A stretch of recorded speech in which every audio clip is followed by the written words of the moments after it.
শুধু যে নিরীহ মানুষকে মারত তা কিন্তু না। একটা দলকে তারা 4-5 জনের দলকে সবাইকে মেরে ফেলেছে। সবার হাতে বন্দুক ছিল। সবার হাতে বন্দুক থাকার পরে ওই দলটাকে তারা শুধু গামছা দিয়ে মেরে ফেলেছে।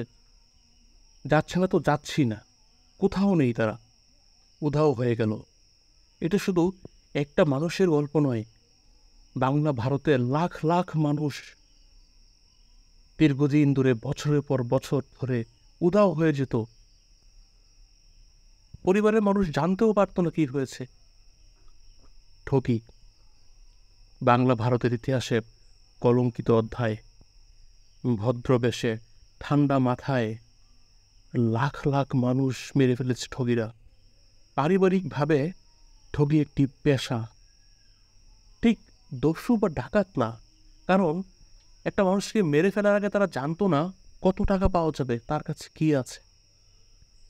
কেউ হয়তো দূরের কোনো হাটে যাচ্ছে, দূরের কোনো গঞ্জে যাচ্ছে, তীর্থে যাচ্ছে, বাংলা থেকে দিল্লিতে যাচ্ছে, নির্জন লোকালয়ে কয়েকজন মিলে হাঁটছে, গিয়ে পড়ল ঠগিদের কোনো এলাকায়। ঠগি একটি নেটওয়ার্ক। ঠগি বাদে, ঠগি সম্প্রদায় বাদে অন্য কেউ জানতো না সে ঠগি। ঠগিরা থাকতো ভদ্র বেশে, ব্রাহ্মণের বেশে, বড় ব্যবসায়ীর বেশে, সন্ন্যাসীর বেশে। ঠগি নেটওয়ার্ক এত শক্ত ছিল, তাদের গ্রামে যদি কোনো পথিক প্রবেশ করত, কোনো বা একদল পথিক প্রবেশ করত, ওদের কাছে খবর চলে যেত। একদল সংগ্রহ করত খবর। ঠগিদের একটা গ্রুপ ছিল যারা সংবাদ সংগ্রহ করত যে ওই গ্রাম দিয়ে ওই রাস্তা দিয়ে কারা যাচ্ছে, তাদের গতিবিধি, বিশেষ করে সরাইখানা বা হাট থেকে। তারপর সেই তীর্থযাত্রী, দূর থেকে আগত পথিক, তার সাথে গিয়ে ঠগিদের একটি দল ভাব জমাতো যে ওদিকে যাচ্ছেন, আমরাও তো যাচ্ছি, চলুন একসাথে যাই। ভাব জমাতে জমাতে খাওয়া দাওয়া করতো, খাবার অফার করতো। আপনি এলাকার, আপনি মুসাফির, আপনি আমাদের মেহমান, আমাদের আতিথেয়তার সুযোগ দেন। তারপর নির্জন কোনো প্রান্তে গিয়ে ঠগিদের আরও একটি বড় গ্রুপের সাথে ওই আগন্তুক গ্রুপ সব মিলিত হতো যে আমরা সবাই ওই দিকেই যাব, আমরা সবাই ওই তীর্থে যাব, ওই গঞ্জে যাব, ওই শহরে যাব, এলাহাবাদ যাব, আগ্রা যাব। তারপর ঠগিদের যে সর্দার, সে গল্প করতো, নানা দুনিয়ার গল্প করতো আগন্তকদের সাথে। গল্পে জমে যেত আগন্তকরা, পথিকরা। গল্পের এক পর্যায়ে সর্দারের ইশারা পেলে এক টুকরো গামছা দিয়ে পেঁচিয়ে হঠাৎ করে এসে শ্বাসরুদ্ধ করে মেরে ফেলত। ইতিমধ্যেই কবর কিন্তু রেডি। একদল আগেই কবর খুঁড়ে রেখেছে, যখন গল্প জমছে, খাওয়া দাওয়া করছে, আড্ডা দিচ্ছে, সেই সময়ে মেরে ফেলার পর চেক করতো তার সাথে কি আছে না আছে। রূপকথা শুনছেন না, এটা কিন্তু বাংলা ভারতের সত্য ইতিহাস। 1830 সালের পর 1840 ওই সময়টাতে ঠগিদের গ্রেফতার করা শুরু হয় ইংরেজদের তৎপরতার কারণে, প্রশাসকদের তৎপরতার কারণে, গোয়েন্দা বৃত্তির কারণে। তারপরে হাজারে হাজার ঠগি ধরা পড়ে। একটা প্রবাদ আছে না, ঠগ বাঁচতে গাউজার, ওই থেকে এসেছে। পশ্চিমের চেয়ে পূর্বে ঠগিদের তৎপরতা কম ছিল। পূর্ব বাংলা, বাংলাদেশের কথা বলছি। এখানকার নৌ যোগাযোগের কারণে সাধারণত ঠগিদের কিছু বৈশিষ্ট্য ছিল। তারা কবরে পুঁতে ফেলত, পূর্ব বাংলায় নৌকা থেকে ফেলে দিত। সর্বশেষ যখন ঠগি নেটওয়ার্ক ধরা শুরু হলো পূর্বে, তখন ঢাকা থেকে 2 জন ব্যবসায়ী ফরিদপুরের উদ্দেশ্যে নৌকায় উঠেছে। কিন্তু পরে রিপোর্ট আসলো ওনারা ফরিদপুরে যায় নাই। প্রশাসন খোঁজ নিল, ফরিদপুরের কোথাও নাই, ঢাকার কোথাও নাই, একদম নিরুদ্দেশ হয়ে গেল। এরপরে সমসাময়িক সময়ে ঢাকা থেকে একটি গ্রুপ উত্তরবঙ্গে যাচ্ছিল নদীপথেই, তারাও নিরুদ্দেশ হয়ে গেল। কিন্তু যারা, যেই ঠগি সর্দার তাদেরকে উত্তরবঙ্গের গ্রুপটাকে নিরুদ্দেশ করেছে, মেরে ফেলেছে, তারা আটক হলো। সেই আটকের সূত্র ধরে ফরিদপুরের সেই ক্লুটা সামনে চলে আসে। ঐতিহাসিক জিয়াউদ্দিন বারানী ফিরোজ শাহের জীবনী বা তারিখি ফিরোজ শাহীতে ঠগিদের একটি ইতিহাস লিখেছেন যে উত্তর ভারতে 1290 সাল, 1300 সাল ওই সময়ের আশেপাশে প্রায় 1000 খানিক ঠগি ধরা পড়ে। কিন্তু রহস্যজনকভাবে তাদেরকে বাংলায় পাঠিয়ে দেওয়া হয়। এটার অনুমান এমন হতে পারে ওই সময়ে বাংলা বা গৌড় লক্ষণুতির সুলতান যারা ছিলেন তারা তো বিদ্রোহী হয়ে যেত। সেই বিদ্রোহীদের শায়েস্তা করার জন্য দিল্লির ওই সময়ের সুলতান ঠগীদেরকে নৌপথে গঙ্গা ধরে বাংলায় পাঠিয়ে দেন। ব্রিটিশ আমলে তাদেরই বংশধররা পরবর্তীতে 500 বছর পরে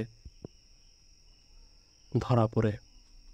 ঠগীদের সবচেয়ে বেশি তৎপরতা শুরু হয় পলাশির যুদ্ধের পরের সময়ে। আসলে এটা নির্দিষ্টভাবে বলা কঠিন, কারণ কোনো রেকর্ড নাই তো। কোনো পরিবারের কেউ নিরুদ্দেশ হয়ে গেলে, এখনও তো কিছু অঘটন ঘটলে মানুষ থানায় যেতে চায় না, তারপরেও যায়, সোশ্যাল মিডিয়া আছে। তখন তো কিছু ছিল না, মানুষ তো প্রশাসনের কাছে এইসব রিপোর্ট নিয়ে যেত না, কারণ কোনো ক্লু ছিল না তার হাতে, কোথায় হারিয়ে গেছে, কিভাবে হারিয়েলো, মানুষ জানতেও পারত না। এখানে হয়তো অলৌকিক কোনো বিষয় ভর করত, অদৃশ্য হয়ে যাওয়া, ভূতে নিয়ে যাওয়া, পানিতে ডুবে মারা যাওয়া। ঠগীরা মানুষকে মেরে ফেলার আগে তাদেরকে খাওয়াতো, নিজেদের খাদ্য শেয়ার করত, নিজেদের খাদ্য তাদেরকে দিত, গল্প করত ঠান্ডা মাথায় নির্দয়ভাবে, কোনো অনুশোচনা ছাড়াই। মধ্যরাতে উপযুক্ত সময়ে হঠাৎ করে মেরে ফেলত শ্বাসরুদ্ধ করে, কোনো অস্ত্র দিয়ে কিন্তু মারত না।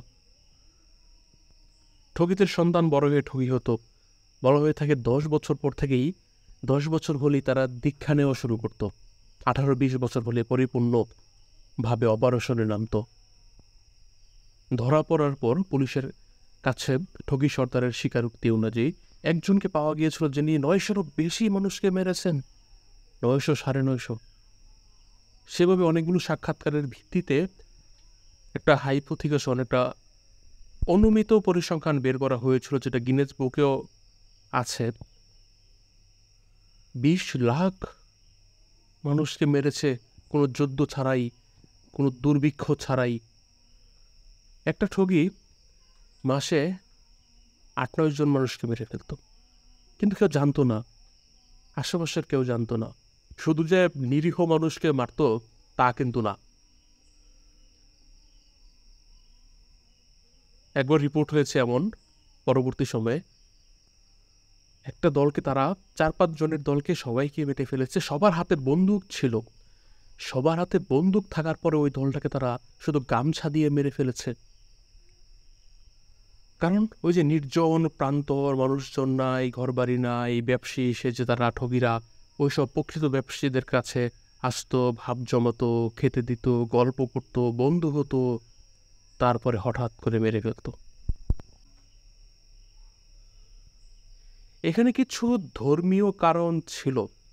ঠগী সম্প্রদায়ে হিন্দু মুসলিম সব ধর্মের মানুষই ছিল, কিন্তু ঠগীর যেই তাত্ত্বিক আদর্শ বা শুরুটা যেভাবে তারা ভাবত, সেটা মা কালীর পূজা হয়, মা কালী সন্তুষ্ট হয়, ওনার নির্দেশে ওরা এই কাজ করে, এরকম মনে করত ঠগীদের বড় একটি অংশ।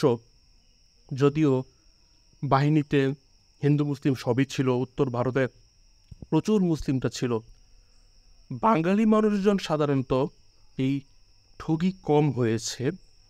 অবাঙালি মানুষজন যারা অন্য উত্তর ভারত থেকে আসা, তাদের বংশধররাই এই কাজগুলো করত। বাংলার পশ্চিম বাংলায় বেশি হয়েছে, পূর্বে কম হয়েছে। ইতিহাসটি কেমন লাগলো কমেন্টে জানাবেন। এমন আরও ভিডিও পেতে চাইলে কমেন্ট করবেন।